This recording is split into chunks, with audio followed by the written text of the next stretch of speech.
ing pangangkah lan tujuanipun saking pembicara warga ingkang kapisanan nyuwun kinebena saking Sedaya kinebena saking Sedaya ngersunipun saengga satemah Jakarta tansah ginanjar rahayu kalajeng saking sambikara wiwit kedamekan tingkat wangunipun. Nggih. Wonten ingkang kapisanan wonten ing dalem punika Mbah Mugi Satwarga lan ingkang kawasanan sepul wet tuwek ingkang sagap ing pangangkah sarta ing panjangka pun angge ngomong nyanipun mampu belajar.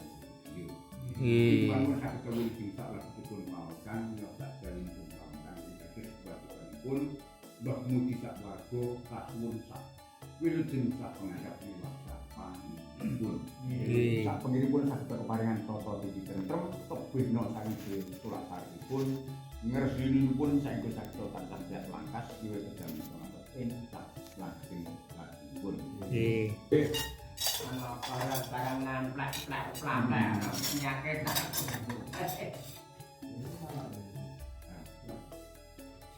Awi kan.